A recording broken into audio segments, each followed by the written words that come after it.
So my name's David Adams. I work for a company called SoundCloud. I work more on the music team. So is this a music tech fest? I thought I'd kind of focus on music creators and kind of explain a bit more about how you can use our product to reach audience, and also explain a couple of things we've been doing with the product ourselves to help creators reach that audience too. So kind of look at both sides really. So just in case any of you guys don't know, SoundCloud is a platform for sound creators, anyone who wants to share sound across the web. So really simple, you upload and record your sounds, set your controls, and share your sounds across the web. So for example, an artist like Jay-Z, I don't know if you saw the story and the stuff around him going to Cuba and what happened there. So he could go into the studio with Swiss Beats, record a track, his reply to what the US government was saying to him, upload it straight to SoundCloud, and within 4 hours have 1 million plays on our platform. So just had that ease of being able to share sound content across the web. Just to give you an idea of the size of us now at the moment, every month we reach over 200 million people across the platform. And we have over 10 hours of sounds posted every minute on the platform as well. And obviously, looking at the size of this audience we have now, we've done a bunch of work in terms of how we can help a creator reach their audience as well. So hopefully most of you have seen in 2012, we launched Next, which is now our SoundCloud web product. So thinking about what we could add to the feature set to make it more compelling for a listener wanting to stay on the platform and work out what they want to listen to next. So along with our classic features like people know, such as time comments and also following and the feedback analytics, we worked on a bunch of new features such as reposting and curated sets, adding that element of curation on top of the platform as well. Improved our search, creating related sounds, creating an explore page as well, just giving people a different way to dive into the content as well, very much in a more algorithmic based fashion as well. And of course, continuous listening. So people were very much, it was teed up for what they wanted to listen to next as well. So for us, spending a lot of time working this and shipping this product in 2012 really seemed to help us gain like a 30% increase in terms of engagement on the platform as well. And we've kind of seen this across the board really of how we shipped out Next and how this has helped us. This is from Next Big Sound, which is an awesome platform, awesome tool you guys should check out as well. Just kind of see that growth in listens on SoundCloud towards the end of the year and how that kind of reflects what we put out with the product. And of course as well, this has come up recently with ComScore as well, showing us as the 8th fastest growing site in the US at the moment as well. But that was kind of like what we've been doing on the product ourselves. So I thought I'd run through some examples of how artists and their teams have been helping these music creators to reach an audience. First, kind of break it down into like 3 buckets for you guys. So always just thinking about what you can do on SoundCloud as well. Like what's the audio optimization around what you're doing? All the work we put in terms of like helping you guys surface content through algorithms, just making sure you guys are optimizing all that, making sure you have the right genre fields in there. Of course, like always people know SoundCloud over years is a great place to have your audio hub and then share your content across the web.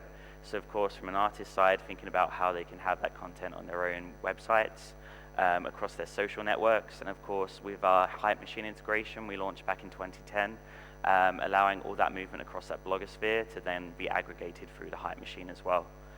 And the last part as well is marketing, and this is kind of the bucket I'm going to spend some more time talking about, which I feel kind of fits the context of this event really. So just thinking about the ways people have used the barriers of our product as well, and our API as well, and all the creativity we've seen in that as well. So I'm just going to dive into marketing and run through some examples from there really. So in terms of marketing, I've kind of broken this down into 3 buckets as well of areas people are using the product. The first is our creator community. A good thing to remember is we're a platform for anyone to share their sounds across the web. So of course there's this pyramid of users as well. So just think about there's so many other people you can go and interact with and collaborate with as well on the platform. And of course we've had features within this as well, such as groups. So a great way to centralize around these mini communities as well. Record. So of course we introduced the record button back in 2011. So of course, it's not just that anyone can share a sound, it's the ease of sharing sounds and creating a sound as well. For in the past, like most people said, like get out your phone, how do I record a sound? most people would be clueless where to start. So enabling people to even create them sounds in the first place was really important too. And of course, our API. So of course, people using us as a platform and building on top of it, and using our ability to share sounds and put it into their own ideas as well, as you've seen with Powster, and you'll probably see we make awesome shit later on as well. So some case studies on these as well. Just picking on the creator community, this is Snoop Dogg, and he was really interested in how he could interact with our community. So all he did was put some old beats online, put them in a set and said need vocals, and then his community kind of picked them all up by themselves and started creating their own pieces on top of them and sharing them on the platform. What's really interesting is a girl from Poland, 16 years old, started to take these beats and make these 4 arrangements. And then, of course, on Snoop's side and with Snoop's team, they weren't just like seeing this happen, they were engaging with it as well. So taking to this next step as well of how you can engage with people who want to create with you. He had some really simple stuff in there as well. So, of course, time comments are a 2-way conversation. So leaving time comments back to these guys who are creating on his track saying Snoop Dogg approved. It's just such a simple win, and good to see stuff like that happen. But of course, one of these people in particular was a girl called Izalak from Poland, where he's now gone on to sign her to his own label, and they've actually recorded over 100 sounds tracks together already. So of course, it's a great place to kind of surface new artists as well and collaborate with these people as well. So I really recommend just diving in there and seeing how you can collaborate. Just another example from our creator community. I don't know if you guys are aware of a young electronic artist called Madian.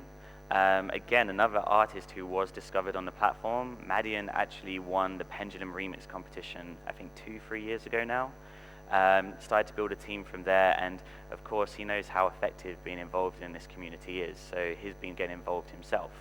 And his initiative was called the 24 Hours EP.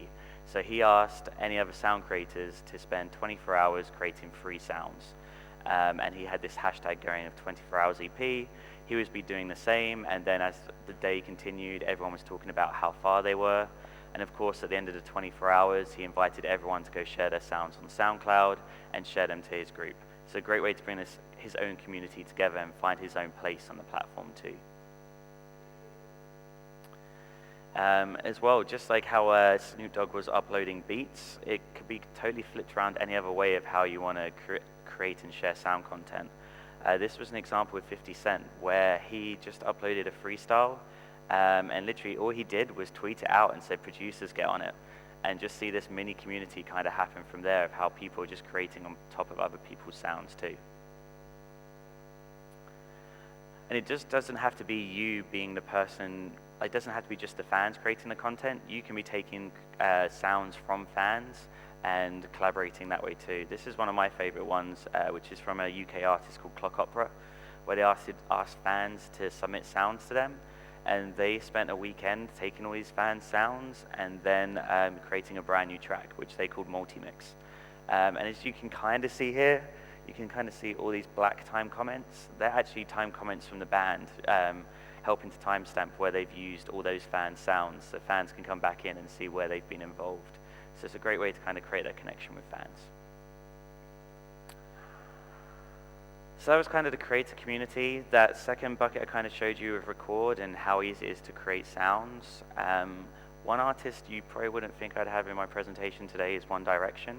And even a pop artist like that is how it can help them to kind of connect with their audience as well. And I think a really important thing here is like the power of an artist's voice.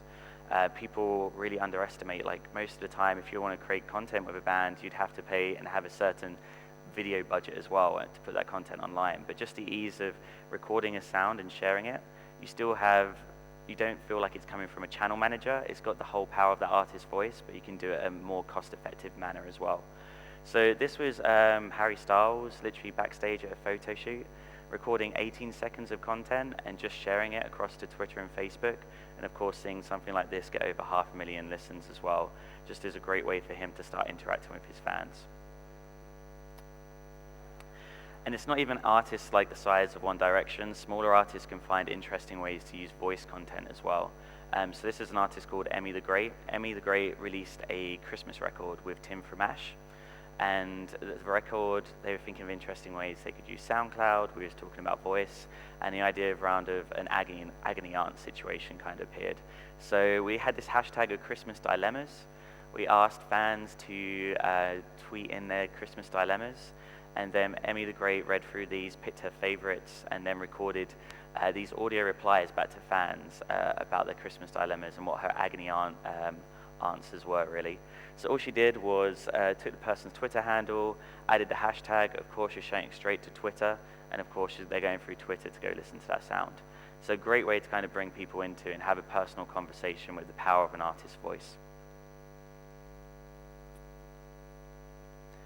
As well as voice, an interesting thing I think we see a bunch of conversations here today about is our API and how people are using our platform in really interesting ways. So just being able to be that audio hub and share your sounds wherever you want from there. So of course you see us integrated with platforms such as Your Turn, ThingLink, a great way to add hotspots onto an image, a Mobile Roadie, which is a self-serve app platform, and even tools like Flavors. For many bands, like one of the biggest barriers is like, how do I make a website? So being able to be integrated with tools like Flavors, which make it really easy for young creators to go make a website, is a really important tool as well. And of course, as well as not just sharing your sounds with the API, it's a great way to kind of create and upload sounds as well. So I think Matt's speaking later today, but I just wanted to touch on this quickly, is the Ninja Jam app. SoundCloud is integrated in here as well. So as you finish creating your jam, you can then go upload that sound to SoundCloud. And of course, it's been great to see someone such as Ninja Tune and Ninja Jam getting involved, seeing all these creators in there, and their feedback loop to make sure it continues happening is reposting all these tracks to their own Ninja Jam profile. So again, it's not just seeing this creation happen, but seeing how they can engage with this creation as well. And of course, you see more creative, interesting things happen on top of the API as well. So I just wanted to point out this one from an artist called ASAP Rocky. So it was seeing how they could use SoundCloud and Twilio. So when you came to the artist's site, you had a phone number. You would ring the phone number and you'd send him a voicemail, which exported to SoundCloud. And then, of course, you click on the little phones and you can listen to your voicemail from there. Of course, SoundCloud working at the back end of this product. And what's interesting, if anyone's heard the ASAP Rocky album, but there's a bunch of places where there's loads of pitch down vocals. So once you heard the voicemails, you can then fuck around with them and pitch down the vocals where you want as well. So again, like a really interesting creative way, which is totally about the context of that artist, of using our platform and also using other services such as Twilio to make interesting products and creative campaigns. And of course, talking about creativity, we're also thinking of other ways we can keep progressing on our own product. With the work we've done with Next last year with reposts, curated sets, Explore, etc. And one of them is our Pro Partner Beta. So at the moment, we're kind of looking at how we can have a more visual element to SoundCloud as well. So of course, having these more interesting like customized banners at the top of profiles and deep linking through to other social elements. And more visual sounds as well. So how, if you're uploading a sound, could there be a more visual element for like fans as well? So I think when you kind of see these more visual elements, like what else could happen with this? So I'm just going to click off and show you guys one quickly. So this is the page from Mount Kimble. Of course, you see the profile banner, but of course, as you see here, as you click and play on the sound, you have this more visual sound appear from here too. So of course, when you go repost this sound or people see it in their stream too, they kind of they have this wow factor of seeing this kind of pop out as well. And of course, if you kind of think about images, it's thinking about what else we do and kind of experiment to in terms of like visual sounds. So I know it's not music, but I'm going to show you one from a company called Blue Bottle Coffee.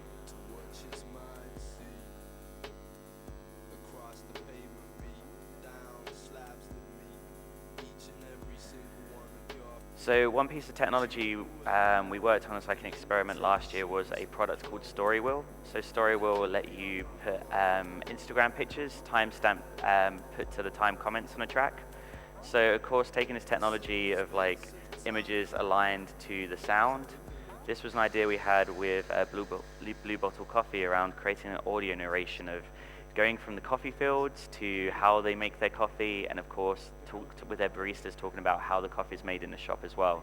So as this audio narration happens, you kind of see this slideshow of pictures and this visual sound element kind of come into it as well. So it's a great way for them to kind of interact with their, I don't know if fans is the right word, but interact with people who are interested in Blue Bottle Coffee and kind of show what they're about with their brand as well. And it doesn't have to be just with companies like Blue Bottle Coffee. I'm just going to play you one more from Fast Company. And this is around like panels. So again, having this visual sound and then adding further context to it as the images change behind it. So talking about like the conversation on Twitter and having more elements to kind of react to there as well. So of course, how can you relate sounds to images here?